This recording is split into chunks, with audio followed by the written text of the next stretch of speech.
Number nine, number nine, number nine, number nine, number nine, number nine, number nine. What if I just did this for like 15 minutes?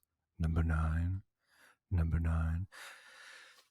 Hello, welcome to Kinks and Beats Daily. This is episode 13. Woo! And it also happens to be the day before Halloween if you're listening to this in real time. So I thought it would be fun today and tomorrow to look at two darker tunes from the Beatles and the Kinks catalog. Today, obviously, we are talking about Revolution 9. If you are not familiar with this song, get familiar. Put on some headphones, turn out the lights, close your eyes, and hide some sharp objects because this is the stuff that nightmares are made out of. It is a sound collage created primarily with John, George, and Yoko, and was released as track 29 on a 30-track White Album on November 22nd, 1968.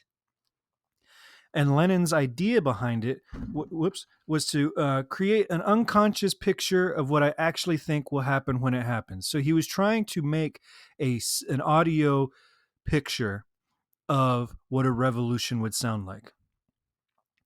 It is 8 minutes and 15 seconds long, making it the longest Beatles recording released.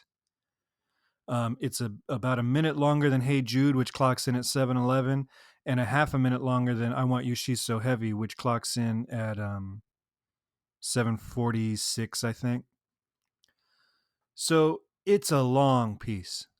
And this is not a piece I revisit every time I listen to the White Album.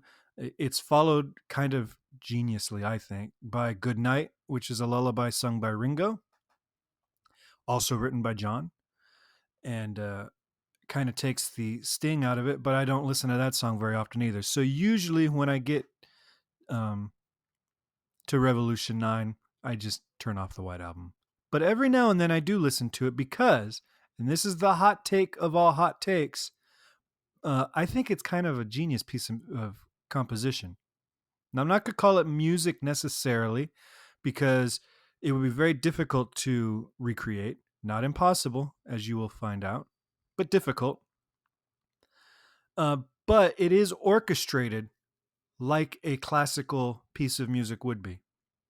Okay, it opens with a simple piano line. I believe it's a tape that they have of Paul playing, if I'm remembering correctly, which I may not be. I didn't do my research on where every tape loop came from. It opens with the piano playing and then a loop of a male voice saying number 9 over and over and over again. And then some strings come in, then some backwards cymbals, then a choir. There's all these things that come in. He's flying in loops from tapes that he has lying around Abbey Road Studios, loops that they were making there in studio themselves. There's some spoken word dialogue. Yoko at one point is reading from her book. George at one point is just saying dances. He's like the Watusi, the twist, El Dorado. That's John says it too. They're both just randomly saying things. There's a lot of stuff, but here's where it gets actually musically legitimate. Is there is an ebb and a flow and a build to this piece. It starts gently, and then about a minute in, it builds to this just noise. Every loop is playing at once. It's chaos, and then it drops out again and builds. And so there's this constant tension and release. There's elements of what they call consequence and antonyms, question and answer, which you hear in orchestral music. It's basically the equivalent of da da da da da da da da da da da da da da. Right? That's consequence and antonyms. And there's recurring themes. That little piano part pops up throughout the whole thing. The number 9 pops up throughout the whole thing. Certain little string passages pop up throughout the whole thing.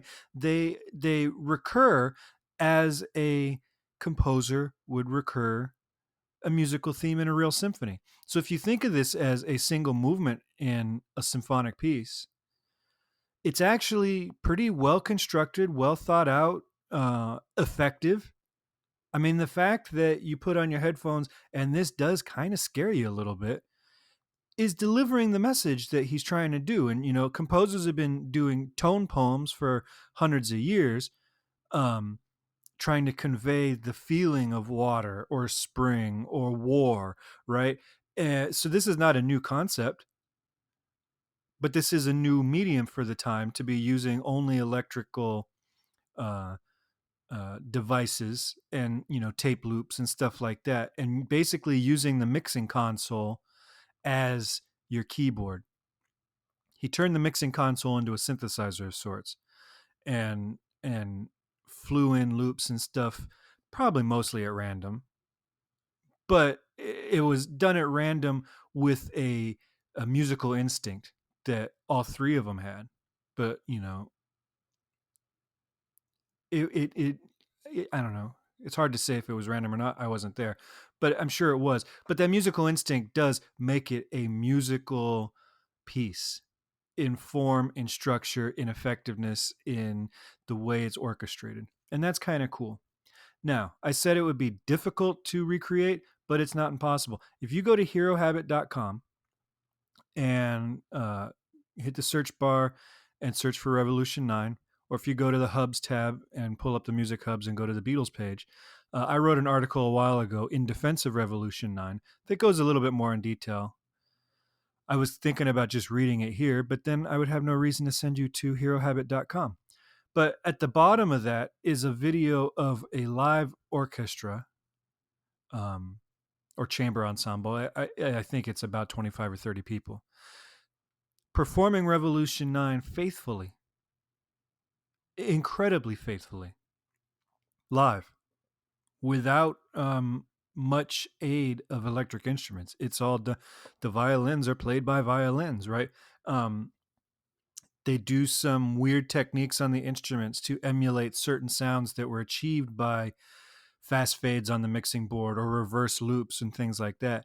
But they, for the most part, they hit it all. And if you were super familiar with the original, you can actually kind of look at the orchestra and be like, all right, this is where the flutes are going to come in, and see the flutes start playing and things like that. And what's really amazing is to watch it and watch the conductor conducting it, because the original piece is absent of time. It has to be. There's, when you're flying in a piano part and an orchestral part and a trumpet fanfare, they were all recorded in three different keys at three different tempos. You can't have a set meter. You're not in 4/4. You're not at 130 beats a minute. You are absent of all of that. There's no structure that binds this to any kind of time. And yet the conductor manages to get it, pretty faithful recreation um, in time, because you have to get all these people in and out of their parts, in the right spots.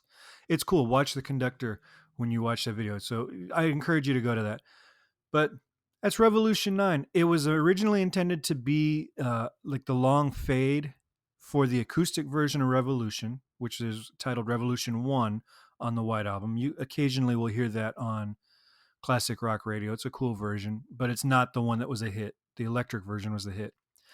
And it was a long fade, and at some points during Revolution 9 you can actually hear uh, uh, parts of the vocal track that John recorded for Revolution number 1.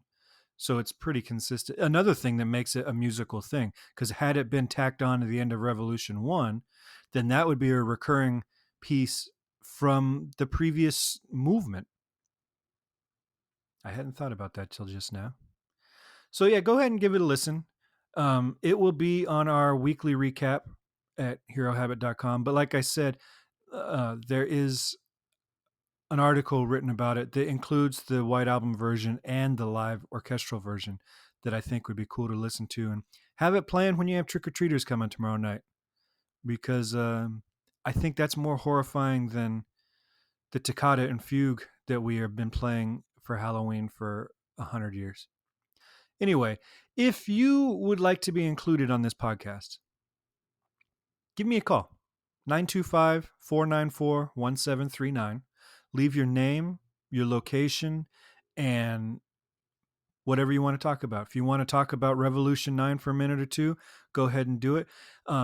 If you are calling in response to an episode we've already done, I will play it in a future episode just as like a little coda. But if you're calling in response to a song we haven't done, I will hold on to those and include them when I cover that song. So, we haven't done something yet. If something is your favorite Beatles song, give me a call and I will include your message when I talk about something. All right. 925-494-1739. I'd love to hear from you. That's an American number. So do with that as you will. And as always, swing by iTunes, give us a rating and a review. We are 13 episodes in and still growing, and I'm loving it. And I'm glad that you're here listening. And I hope you guys have a great Halloween. I will talk to you tomorrow with the Kinks edition of our Halloween podcast. And I hope you will join me. All right. Have a great night.